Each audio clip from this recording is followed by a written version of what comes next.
Hi, today we're going to do a series of topics in this video, so it might be a bit of a longer one. We're going to talk about 6 different things in this video, which is all the things we launched at COMPUTEX. COMPUTEX is one of the largest computer and technology shows in the world. It's held annually in Taipei, and that was held just recently. It's usually when we do all of our biggest announcements, latest things that are coming out. So the first one I want to talk about today is going to be about video editing and tools that will help you do video editing, as well as the world's first E1.S all-flash NAS solution, which is effectively a new type of drive bay that think of it like M.2 but hot-swappable instead. So we'll go through all of these different options here. So for the video editing side of things, we are combining effectively ways to get data in and out of the NAS much faster. It's still a NAS as well, so you can collaborate, multiple people accessing the same areas of storage at the same time. The way we're approaching that is with Thunderbolt 4 as well as 25 gig networking. So you can achieve both of these on many of the latest computers. There are companies out there as well that sell Thunderbolt to 25 gig adapters if you need to be located further away than Thunderbolt allows.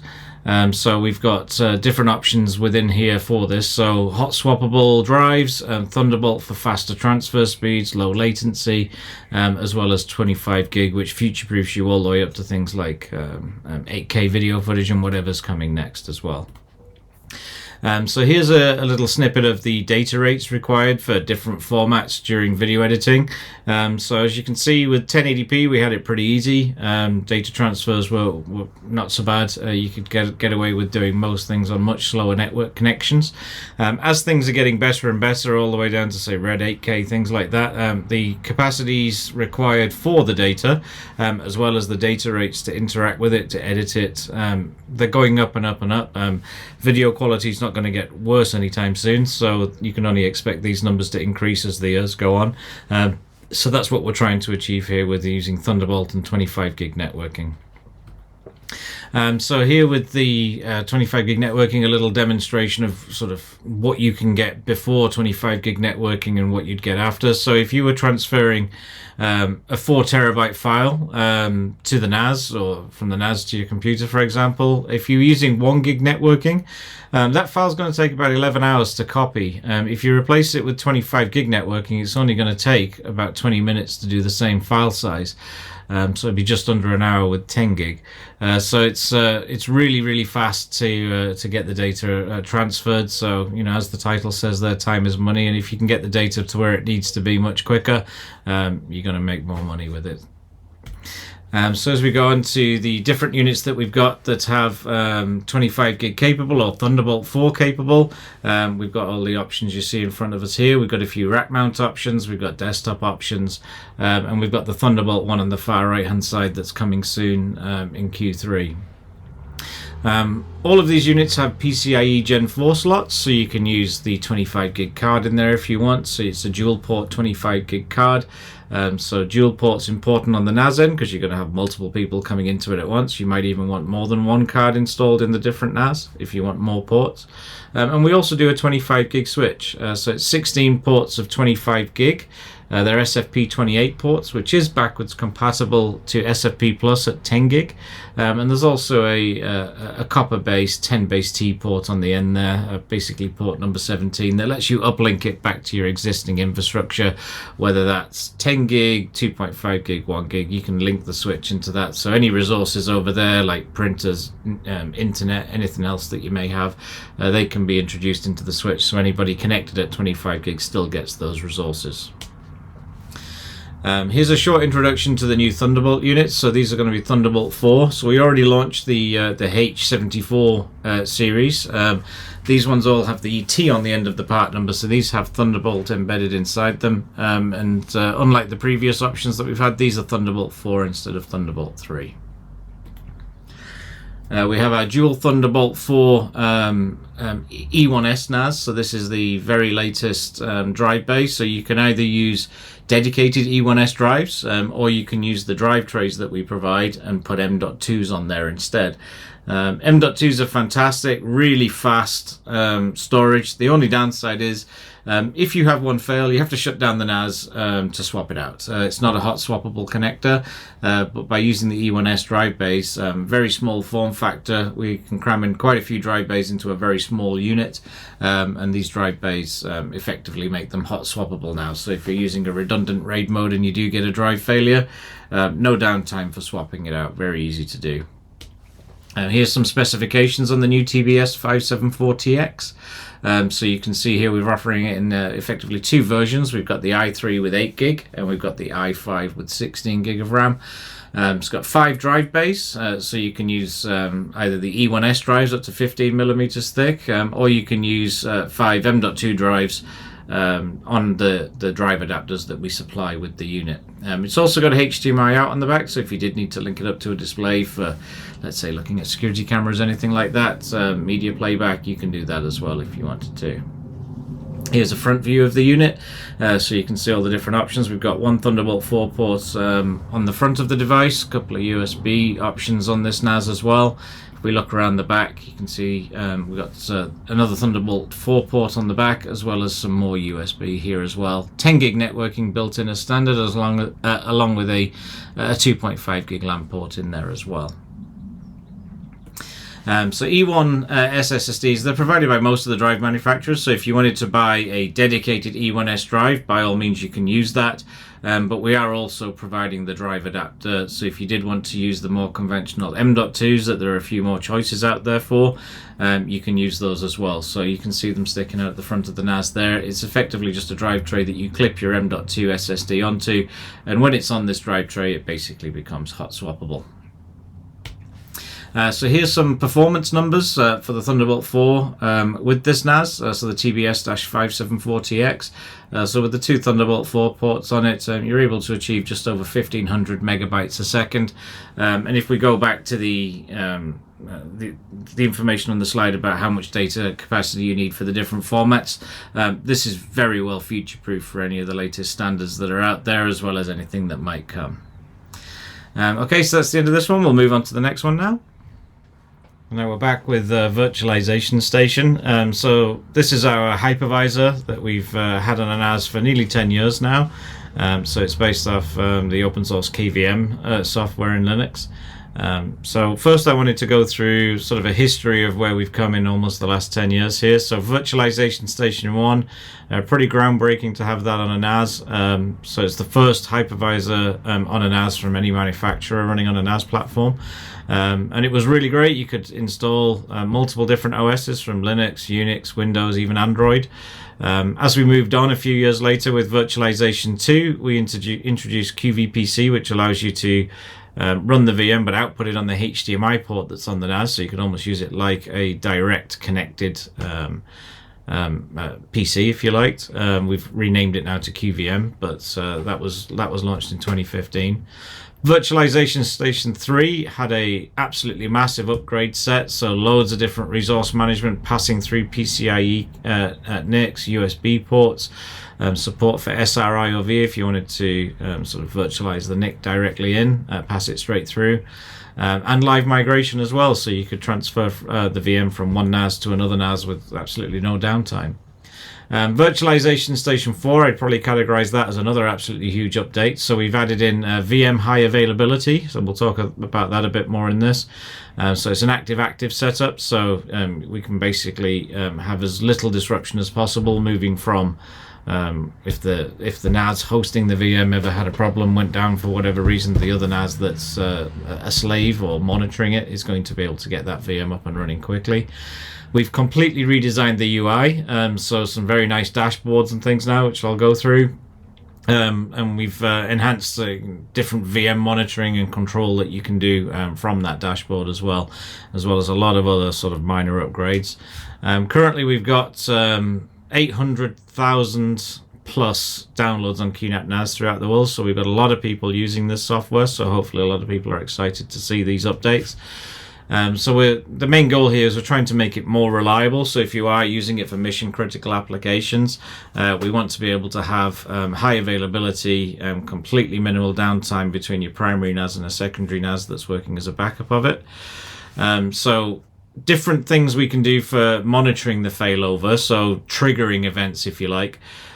So instead of just the VM going down or the NAS going down and it's not being accessed, we can actually trigger different states. So let's say the NAS that it's currently running on, its UPS, the power supply to it, it's running on a UPS as triggered in.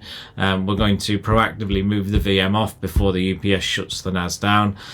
Things like if you've got redundant power supplies in your NAS, if one of the power supplies was to fail, the NAS will still keep working, no downtime, but we can proactively get it off to a NAS that maybe still has the 2 power supplies still working. System fan failure, if the CPU load of the primary NAS exceeds a certain percentage over a certain period. Same with memory. If there's a disk that's showing not being so healthy, it's not failed yet, but it's getting smart errors or something like that, we can move it off, or whether there's a network and virtual switch error as well. So there's lots of options you can do to trigger the swap, not just that the NAS has gone down. So that's a really flexible way to set it up. You can choose your resiliency. Effectively, here's how the architecture works on the back end. So we basically have 3 different network links between the 2 devices here. So there's one for a quorum service, so basically a discussion between the 2 NAS, deciding what's going to happen. They both have to agree before a change is made.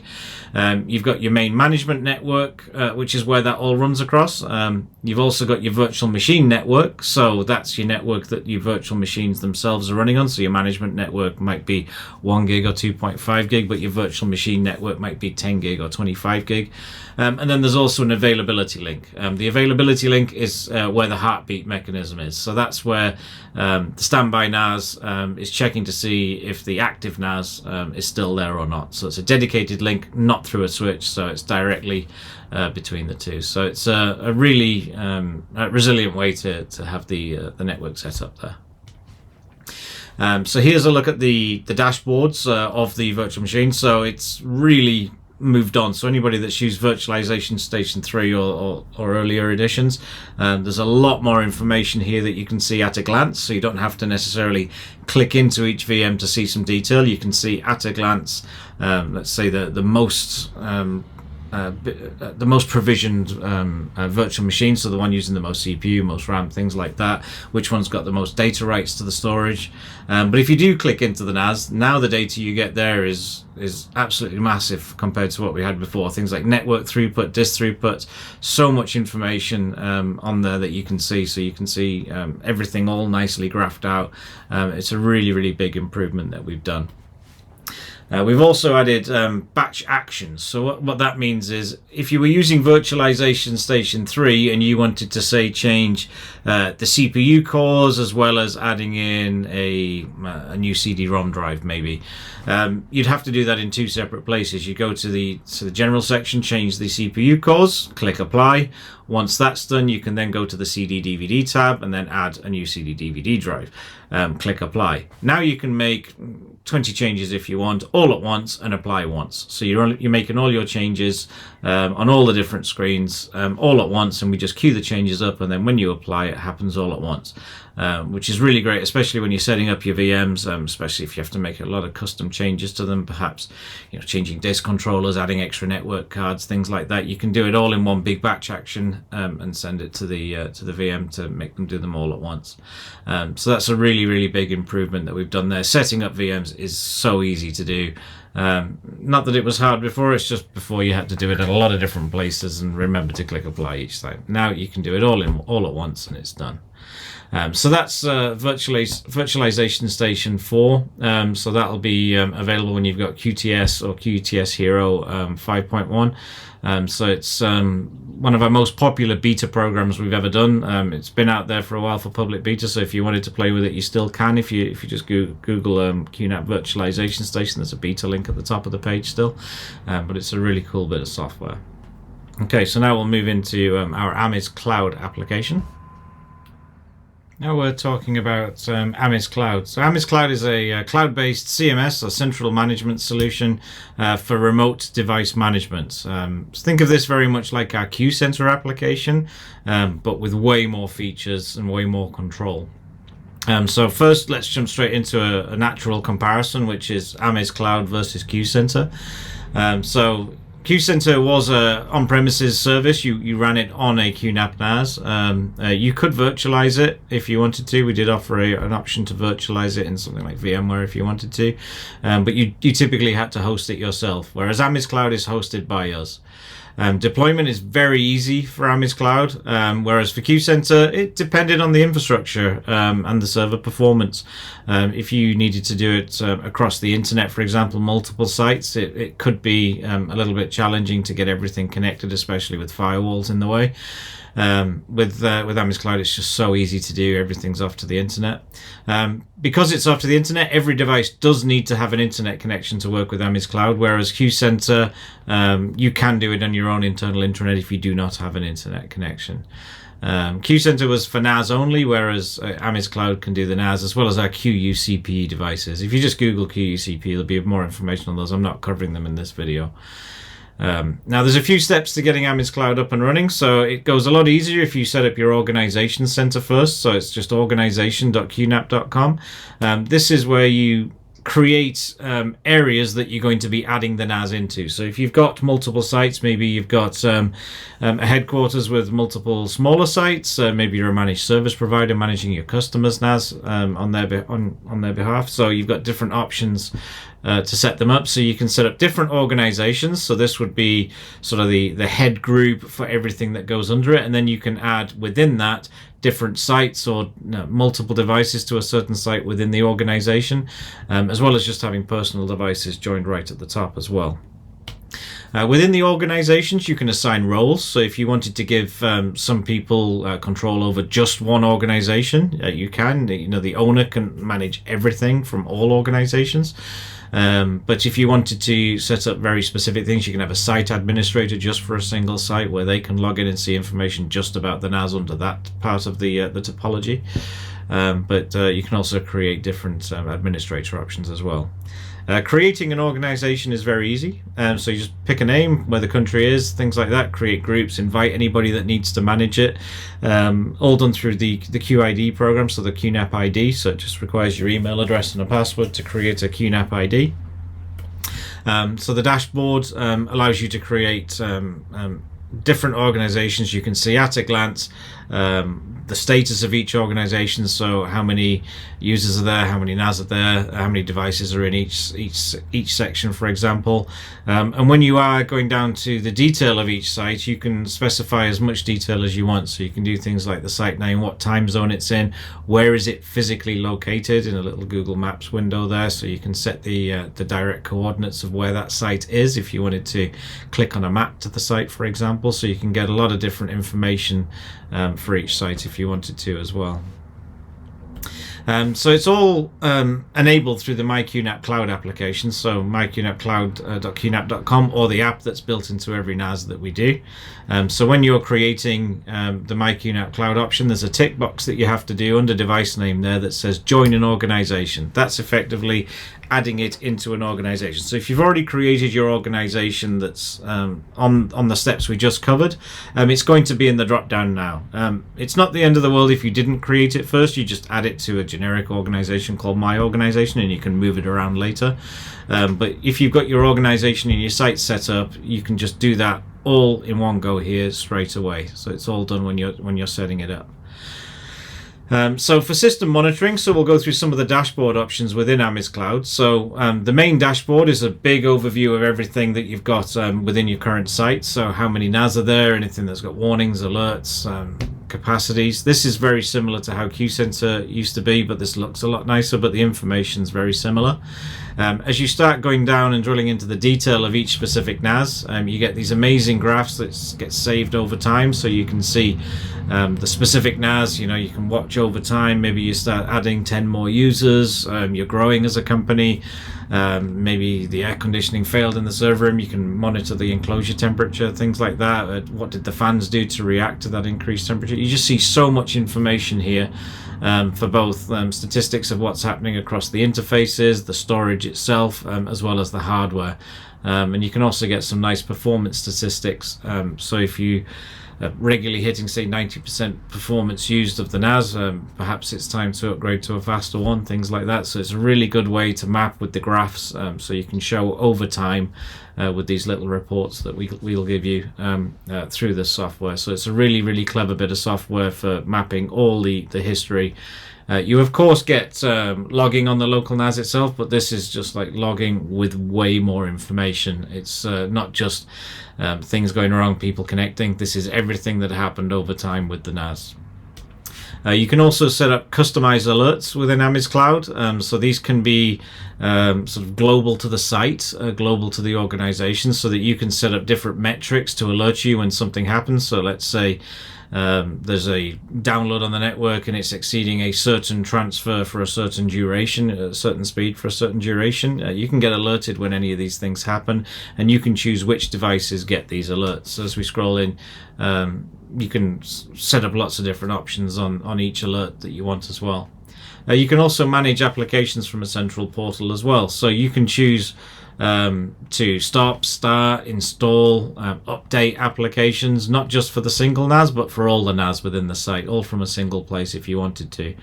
So let's say a new version of our hybrid backup sync software comes out. Well, you can go here and update all the NAS in one place. You've got control to do that. You don't have to go logging into each individual NAS to do that. You can do it all here centrally. You've also got quite a bit of basic controls, so you can even do things like restarting NAS, shutting down NAS, updating firmware of NAS, all from a single place. So if you've got multiple NAS, let's say you're moving your server room, moving your organization from one building to another one, quite handy to have one place to turn all the NAS off in one go, so you can do a nice safe shutdown. Update the firmware of everything in one place as well, so it's really convenient to do that. So we've got quite a few basic actions that you can do here globally on the site as well. And we also give you a status of the Security Counselor policy set on each NAS, as well as the results. So at the last security checkup the Security Counselor did, it'll give you the information here, the result of that scan it did. So you can see a lot of information. It's a really great bit of software, completely free to use if you've got the QNAP NAS or a QUCPE device, so that you can create your organizations and manage everything centrally. Really great for MSPs if they want to offer a service to manage the customer's NAS. So they can create information and reports for the customer and say, over the last 3 months, you've used 30% capacity. At the current rate, you're going to run out of space in 9 months. We should think about perhaps adding an expansion shelf. You can be proactive with your approach to customers if you want to offer them solutions and tell them that they're going to run out of space or they're running out of performance. They might need a better NAS to account for the expansion they're doing. Okay, so that was AMIZ Cloud. We're now going to move on to the JBODs. So that's expansion shelves, things like that. Now we're talking about our JBOD solutions or expansion chassis. So these are solutions that can help you grow your NAS solutions. So if the internal drive bays aren't offering enough capacity for what you need to achieve, we can attach expansion shelves. We've got some of our own offerings as well as some from other manufacturers. So we'll talk about all of those here. So these are our brand new PCIe connected SATA JBODs. So we're doing the same like we did before with the SAS options. So we're doing a 2U option with 12 bays, a 3U option with 16 bays. They're a bit shallower than they ever were before, so nice and short, compact, fit into cabinets without using as much space. So yeah, they're very similar to what we're using already, but these are connected with SATA instead.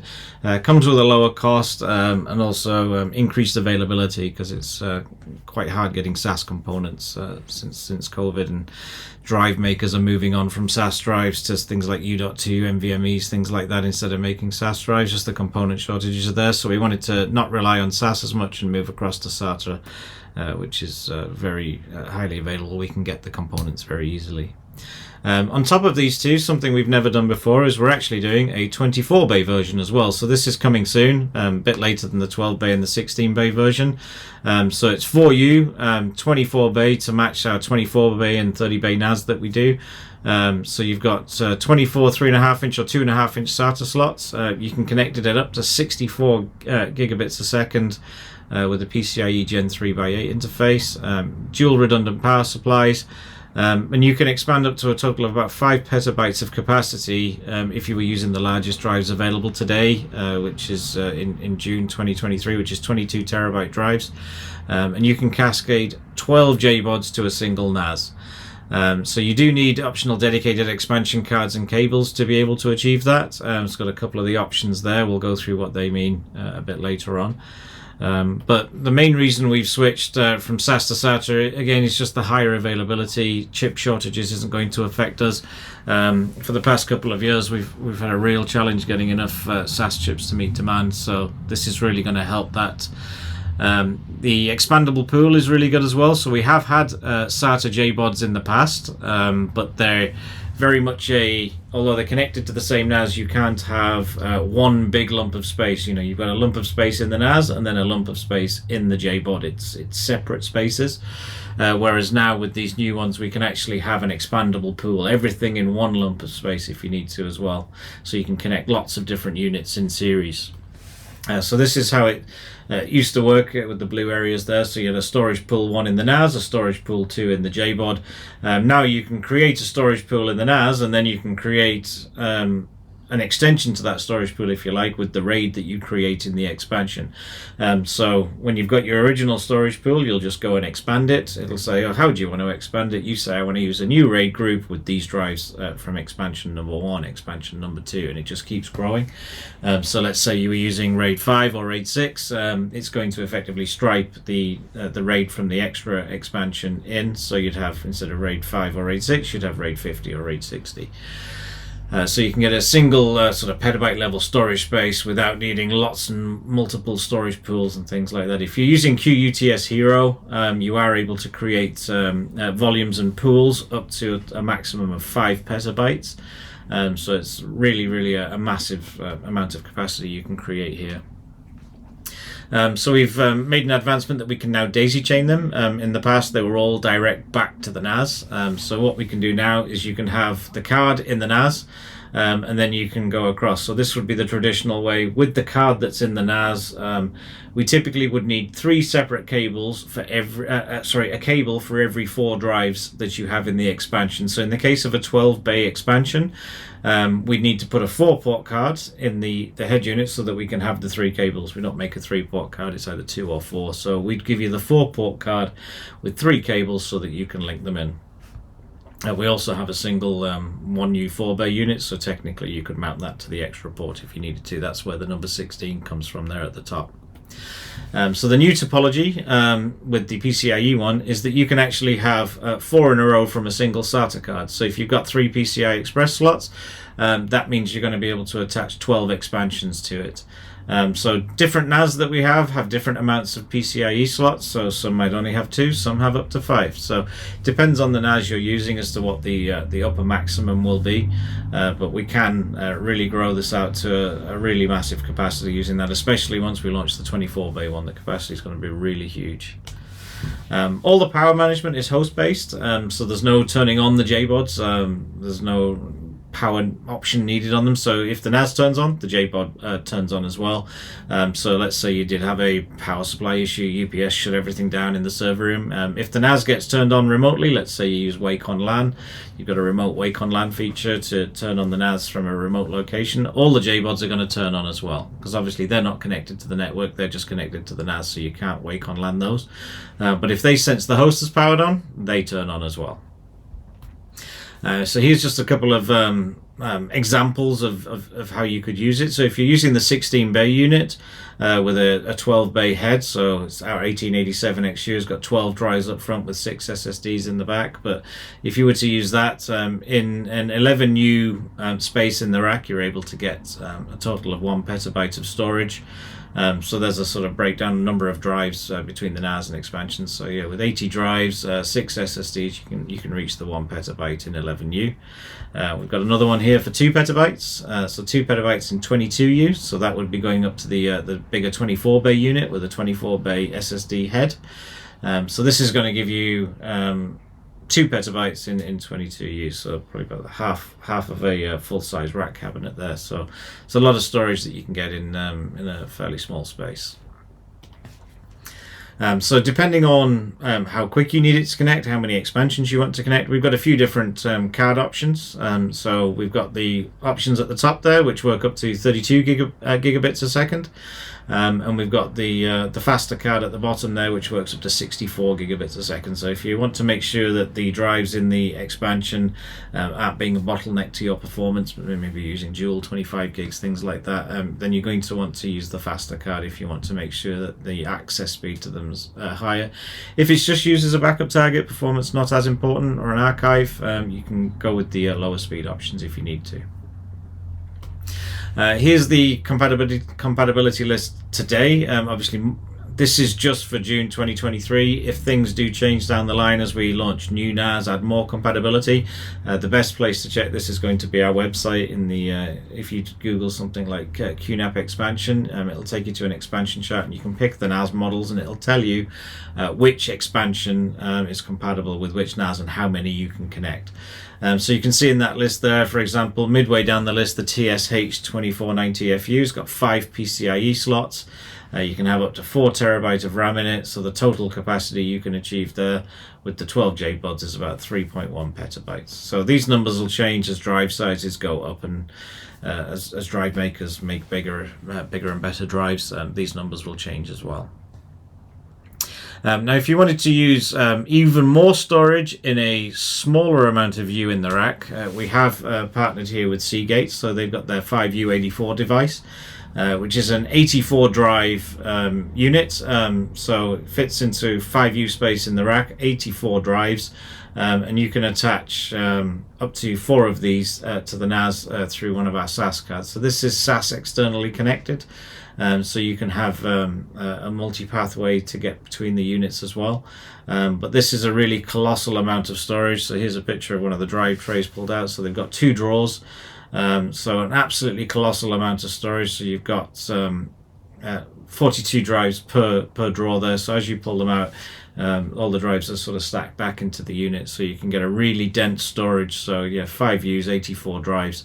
So this is a great option. It's going to be QUTS Hero only, and it will require the user to purchase the appropriate license to work with it. So once you've got your licensing, you just log into the NAS, and you can assign the license for the enclosure to the NAS that you want to use it with. So that's a really easy way to do it. But this is another option if you wanted a more dense setup. There are manufacturers like Seagate with their 5U84 with a different way to go about it as well. Okay, so the next thing we're going to talk about is Boxafe. So Boxafe is our solution to backing up your Microsoft 365 and Google Workspace workloads. So we've had it out for quite a while. It has been completely free up until now with Boxafe up to Boxafe 1.5. Today we'd like to introduce Boxafe 2.0, what it can do compared to Boxafe 1.5, but it will back up your Google Workspace as well as your Microsoft 365. So you've got lots of different options in Boxafe 2 for multi-version backups, centralization of your data preview if you want to get granular with your restores, and you can back up everything in the domain, not just single sites as well. So the main reasons why you need to back up your content is if there's accidental deletion, malicious hackers, ransomware, things like that. But most importantly, the providers ask you to protect your data. They actually tell you to do that. They won't do it for you. So here's a shared responsibility model for Microsoft, for their Microsoft 365, and you can see the top section there in yellow. Information data is the customer's responsibility. It is not their responsibility to back up your data and protect it. As you go down, they start, taking on more of the responsibility, such as, physical hosts and hardware. That's them. But as you come down to the actual nitty-gritty of your data itself, your devices that you own, that's all your responsibility to look after. If you don't want to do it, this is their policy. If something is accidentally deleted, for example, by a user, by a disaster, something happening, they only keep things in some areas like mail and contacts for 30 days in the recycle bin. After that, you've got 14 days to recover it, after which it is gone forever. There is no one you can email to get that back. It's gone forever. Other areas like SharePoint or OneDrive is a bit better, so it's it's kept for a bit longer, for up to 3 months in the recycle bin. Again, once that time has passed, they will keep it for a further 14 days where you can recover it. But again, then it is gone forever. You cannot get it back. If we move on to Google's option, again, exactly the same. The green areas at the top, the most important one being your content. It's the user's responsibility. They will not protect it. If we move down to their recovery policy, pretty harsh compared to, say, Microsoft's one. They keep the data in the trash bin for 30 days, just a month. Then it's gone. No recovery options for your Gmail, your calendar, or your contacts. Your drive is a little different, so it's again kept in the trash for 30 days, but you do then have 25 days to recover it after that. But then it's gone forever. They have no mechanism to get it back after that. So it's important that you do back up the data yourself using a service a bit like Boxafe. So what's new with Boxafe 2.0? So here's a little overview of the dashboards within it. So screenshots are from our own domain here. So we can back up things like Teams conversations. So that's something that I think was only a beta in 1.5. It's now fully supported in version 2. You can back up your Teams calendar, Teams files, as well as choosing different criteria for your search within there as well. Boxafe 2.0 also supports subdomain backup. So instead of just the parent domain, you can now support the parent domain as well as its subdomains within it as well. So they're only supported for Google workspaces currently, but this may change as well as we start adding more updates. You've got multiple user roles.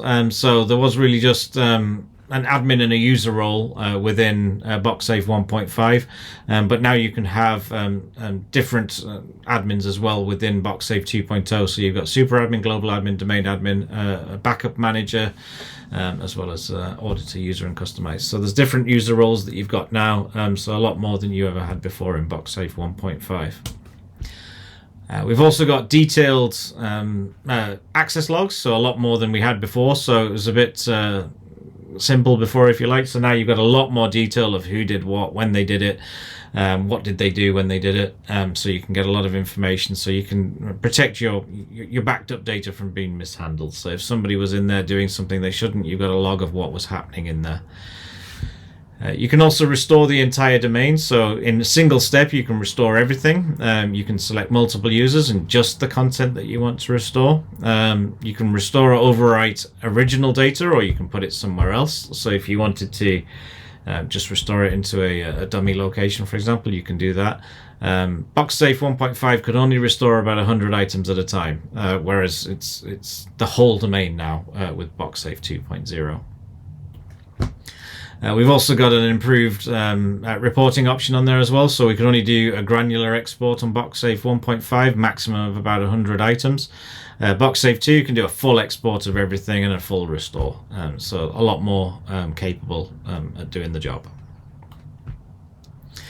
Some more backup provisioning options, so you can be very specific what you want to backup. So in most cases you might just tick everything for everybody, but if you want to just enable certain things for certain users, to save on capacity, space, things like that, you can be very selective now. So you can choose to enable the backup of mail, calendars, drive, anything that you want. So you can be very specific with each user. So you can do on-demand backups of specific things for certain people if you want to, or you can just have everything backed up from different people. Perhaps not back up their calendars, but back up everything else. So you've got lots of different options there with the granular level that we've got now. Got smart licensing management as well, so it's all integrated within the software now. So you can do online or offline license activation. So we've got different distributor license cards as well, so distributors are able to sell it. It's not just through our own website. We give you the status of each license. So we're one of the few solutions in the market that provides both on-prem as well as on-cloud deployment options.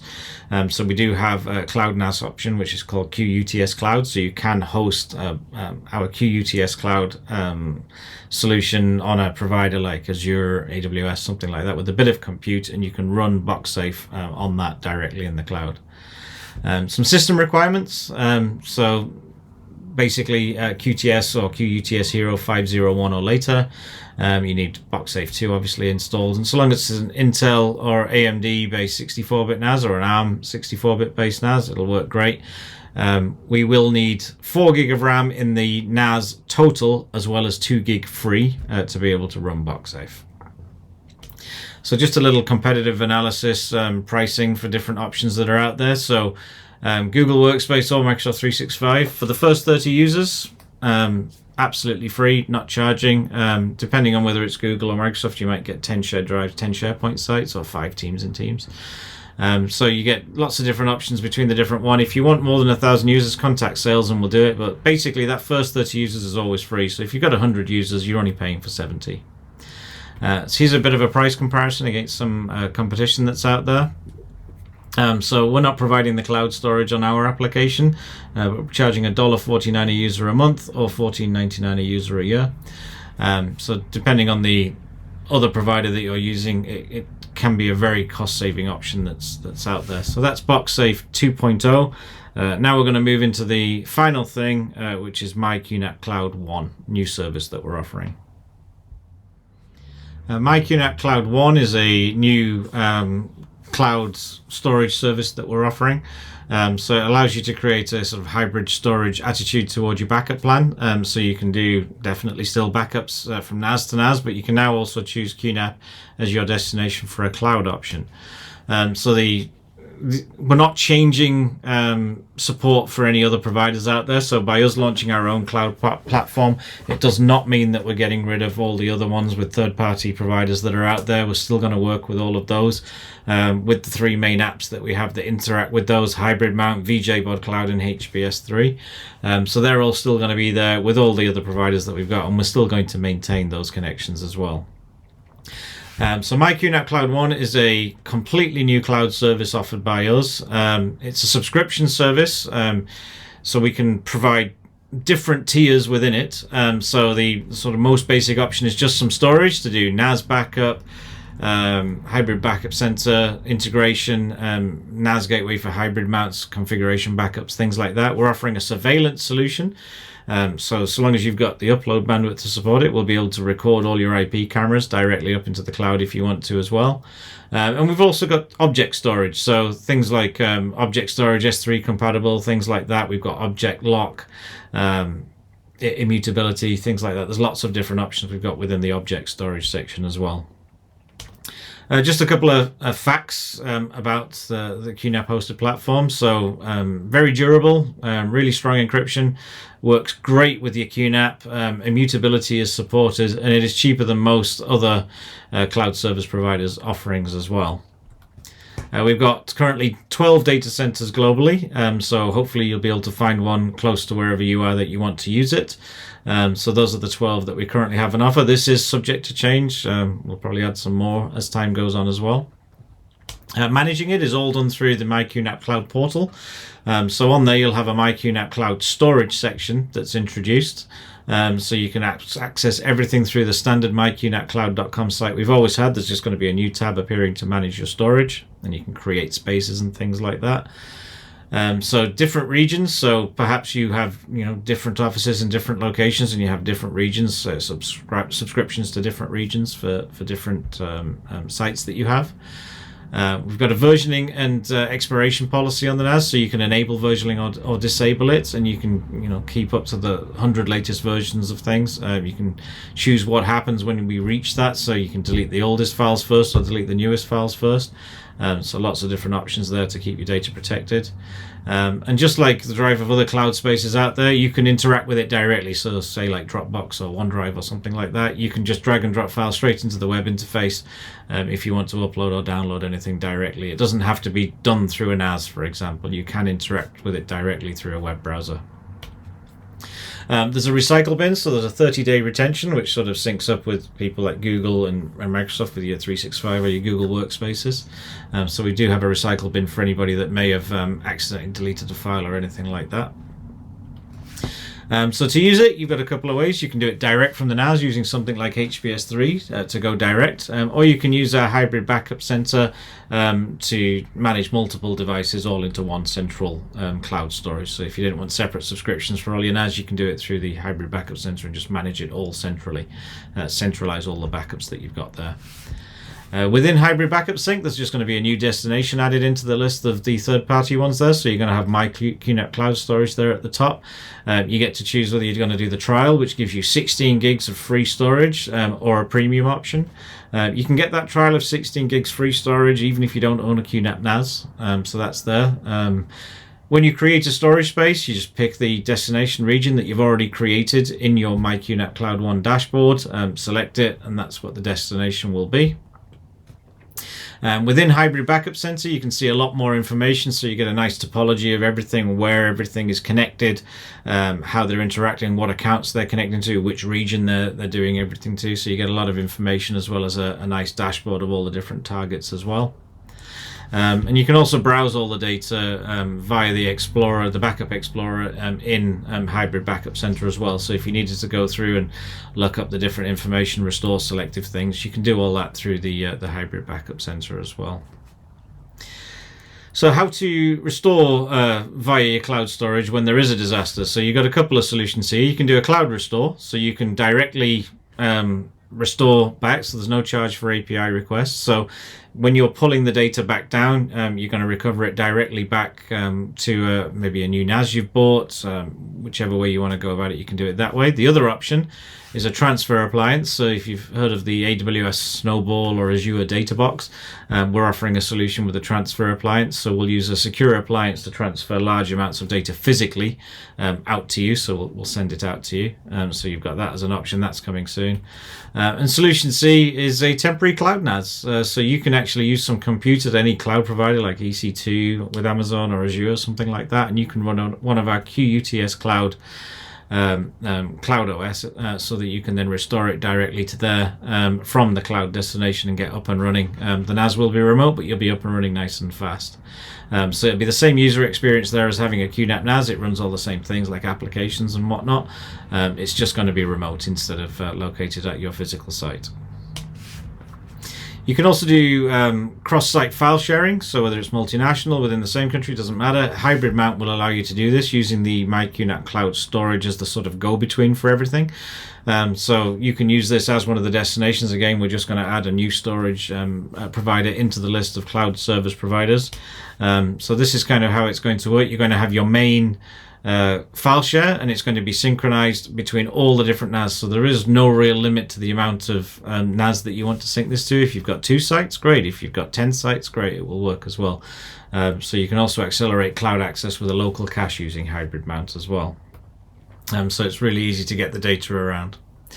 So you can create global file shares with it. Now onto the information everybody wants to know, the pricing plan.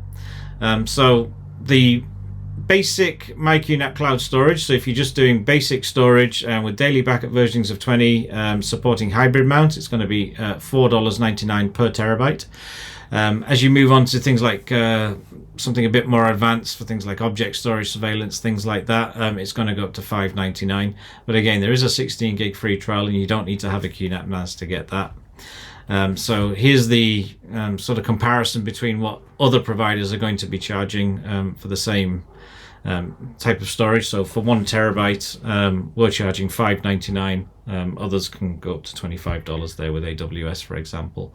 No complex storage tiers or anything like that. We've kept it as simple as possible, flat pricing where we can. Okay, if anybody has any questions, please leave them in the comments section down below. That's everything I wanted to talk about from our COMPUTEX launch that we did this year, a couple of weeks ago. So please do get in touch with us, and we'll get back to you as soon as possible. Thanks a lot for watching. Bye.